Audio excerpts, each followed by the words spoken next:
အားလုံးပဲနော်တက်တော်မှာကြည့်ရှုနေကြတယ်နော်ကျွန်တော်ရဲ့နော်တောင်းလုံးထေဝါသနာချင်းများကိုကျွန်တော်ဒီဖို့လက်ကလေးကိုနော်လွှင့်မိလိုက်ပါပြီနော်ကျွန်တော်အားလည်းကြားကနေကျွန်တော်လွှင့်မိလိုက်ပါပြီကျွန်တော်တို့ဒီမနက်နော်ဒီမနက်ကျွန်တော်တို့ခဏအပိုင်ရလို့နော်ကျွန်တော်တို့အခုပဲတင်ဝေးတာပါနော်ကျွန်တော်ရဲ့3တူကောင်းထွန်းကြတဲ့မိတ်ဆွေများနော်ကျွန်တော်ကိုဖုန်းတိုက်ခေါ်ဆိုပါဗျာနော်ကျွန်တော်ဒီစေတနာကြီးနော်ပေါက်မှာပေးရတဲ့ပေါက်ပေးစေတနာကြီးနဲ့ကျွန်တော်ကိုယ်ပြပါမယ်နော်ဒီဘက်ကအမျိုးမျိုးချုပ်ထွင်းမှုတွေနဲ့ချီတော်လို့နော်ကျွန်တော်ပို့တင်တာနဲ့နောက်ကြပါကျွန်တော်ကိုတောင်းပန်ပါတယ်နော်ကျွန်တော်တို့ဒီနေ့ဆိုရင်ကျွန်တော်ကုသိုလ်23ရက်ပေါ့နော်ကျွန်တော်တို့ကနေပြီးတရားဝင်ချပေးတဲ့ကဏ္ဍကနော်ဟုတ်ပြီကျွန်တော်တို့ဒီဘက်မှာလည်းနော်နည်းနည်းခွင့်လေးဖြစ်တော်လို့နော်ကျွန်တော်တို့ live လွှင့်တာနော်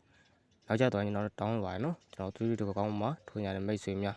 နော်စေတနာချင်းနဲ့ကိုညီမယ်ငါချက်တော့မရတဲ့လူများကိုကျွန်တော်ပို့ပြီးထပ်ကိုညီပြပါမယ်နော်ဒီမြက်ကရခဲ့တဲ့လူတွေနဲ့ကျွန်တော် comment မှာအုပ်ကလေးတွေမှန်းသွားပြကြပါနော်ကျွန်တော်တရက်4လ2025နော်အင်္ဂါနေ့မှာထွက်ရှိမယ်3မေကိုတစ်ကောင်းကိုထိုးကြတဲ့မိတ်ဆွေများကျွန်တော်တို့ဖုန်းထိုက်ခေါ်ဆိုရနော်ကျွန်တော်ကောက်လေးကိုလည်းနော်အပေါင်းလေးနဲ့အတယ်လေးပေးကော်ဖီလေးကူပါတော့ကောမှာအုပ်ကလေးတွေမှန်းသွားပြကြပါကျွန်တော်ပေါက်မှာပေးရတဲ့ပေါက်ပေးနဲ့ကျွန်တော်ကူညီပြပါမယ်နော်